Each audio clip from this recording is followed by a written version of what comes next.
Alors, je vais rajouter juste une petite vidéo, alors pour vous expliquer, en début, je pensais que j'allais modifier vraiment toutes les textures et que j'allais mettre des textures de Twinmotion, sauf pour cette table-là, je me suis rendu compte que la texture me plaisait vraiment beaucoup. Donc on va essayer de voir, est-ce que c'est possible de l'améliorer? Donc pour ça, on va copier le plateau pour essayer de comparer les 2, donc avant, après et voir donc si vous avez une texture de SketchUp qui vous plaît vraiment beaucoup, est-ce que c'est possible de la conserver? Juste très rapidement, si on modifie donc déjà pour modifier notre texture, on va aller chercher le pinceau. Mais par contre, le problème, c'est que si jamais on modifie sur l'une, normalement, ça va modifier sur l'autre. Ah non, vu que ah oui, non, pardon. Vu que c'est appliqué seulement au matériau, là, on n'a pas besoin de dissocier les 2 textures. Donc on va pouvoir faire nos modifications. Donc la première chose que je vous conseille de faire, c'est de venir télécharger, donc de copier, pardon, le masque de texture et on va, l'appliquer à d'autres textures.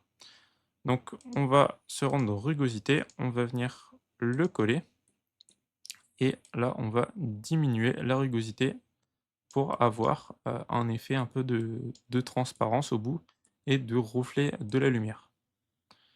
Donc, on va le mettre comme ceci. Derrière, on va se rendre dans métallique, on va à nouveau coller, le masque. On va rajouter un peu d'effet métallique sans non plus trop en abuser. Donc voilà, on garde tout de même un reflet qui est assez présent. Ensuite, on va aller dans normal, donc ce qui correspond au trou. On va à nouveau coller, notre fichier de base, donc qui va permettre d'ajouter ou de diminuer les trous. Bien sûr, on va vraiment réduire au maximum le nombre de trous quand même. On va aussi ajouter un parallaxe, donc ce qui va permettre encore plus d'accentuer justement cet effet-là de trou avec un peu de décalage. Derrière, vu qu'on a fait des modifications, on va retourner dans la rugosité. On va diminuer juste un petit peu. Ensuite, dans la métallicité, on va ajuster un peu, voilà, comme ceci.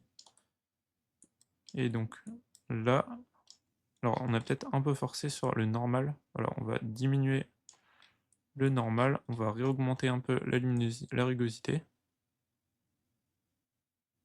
Donc souvent, voilà, il faut vraiment essayer de s'ajuster, essayer de trouver la chose la plus propre possible. Mais au final, voici la texture en fin, alors que au début, elle ressemblait à ça. Donc c'est peut-être pas absolument parfait parce qu'on n'avait pas les différents calques à la base, mais je trouve que le rendu est quand même plutôt pas mal, il reflète plutôt bien la lumière et ça paraît quand même bien plus réaliste que celui-ci, alors que pourtant, bah, l'intérêt c'est qu'on a pu conserver justement, la texture de base qu'on aimait bien.